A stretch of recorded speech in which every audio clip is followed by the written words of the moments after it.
Suatu kondisi atau penyakit yang abang kenal dan banyak yang juga sering dengar tapi mungkin belum mengerti, makanya kita diskusiin hari ini, namanya autoimun.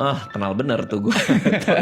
Oke, autoimun. Nah, Iya. definisi autoimun tuh bener nggak kalau dia menyerang yang sehat? Apa gimana sih sebenarnya definisi Iya. aslinya tuh kayak apa sih? Jadi kan kita hidup tanpa kita sadar, teman-teman juga tahu bahwa kita hidup di dunia mikroba kan, tanpa kita sadar bakteri, virus, jamur, parasit tuh ada di sekitar kita dan mereka mencoba setiap saat masuk ke dalam tubuh kita.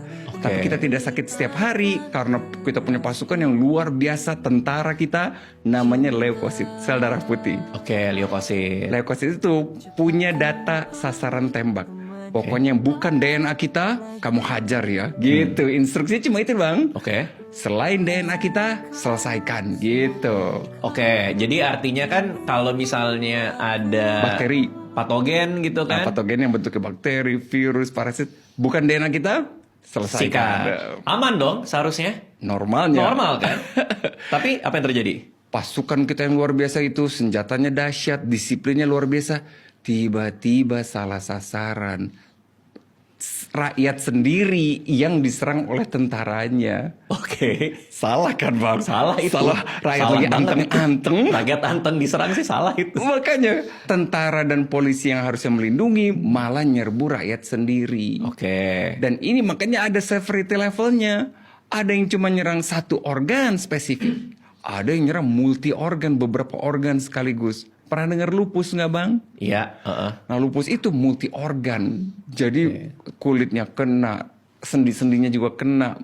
Banyak organ yang kena gitu. Oke. Itu Artinya sistem imun tubuh tidak bisa mengenali bahwa sel yang sehat, yang baik itu dia pikir jahat. Dia kan? pikir jahat, Diseranglah musuh, sama dia. diserbu. Nah, kok bisa? Kenapa kok Makanya. bisa sistem imun kita Makanya. salah? Jadi ada gabungan faktor resiko. Tidak berdiri salah satu ya. Bisa dari genetiknya, bisa karena hormonal, bisa karena pengaruh lingkungan. Banyak faktor. Sampai sekarang tidak ada penyebab spesifik, sama seperti kanker kemarin. Iya. Tidak ada penyebab spesifik. Apa penyebabnya? Pencetusnya doang mungkin kita bisa tebak-tebak. Tapi kenapa dia begitunya? We never know. Artinya kalau kanker kan dia selnya membelah terus dan akhirnya jadi rogue ya, jadi jahat ya. Tapi kalau ini beda. Ini selnya justru baik, menyerang over baik, yang baik. dianggap semua ini jahat.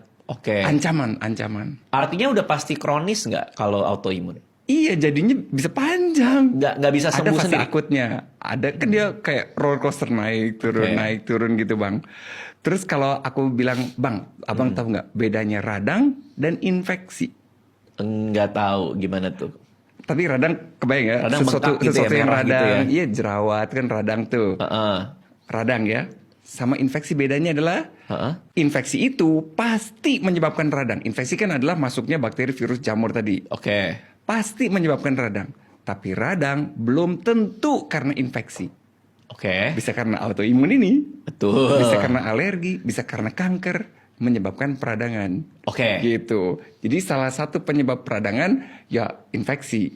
Tapi bisa juga autoimun dan lain-lain. Jadi semuanya sama muaranya, terjadinya peradangan gitu. Berarti apakah setiap orang yang kena autoimun udah pasti radang? Iya dong, Bang. Makanya saya kalau dicek tuh CRP tuh biasanya Tinggi. tuh. Iya. CRP adalah si sensor penanda atau peradangan itu tinggi. Begitu CRP saya rendah tuh udah normal tuh, Anteng ya. dokter bilang ya ini udah under control. Ya, benar. Makanya CRP ya, karena CRP penanda radang. Penanda radang dimanapun tuh andalan kita. Cek CRP gitu.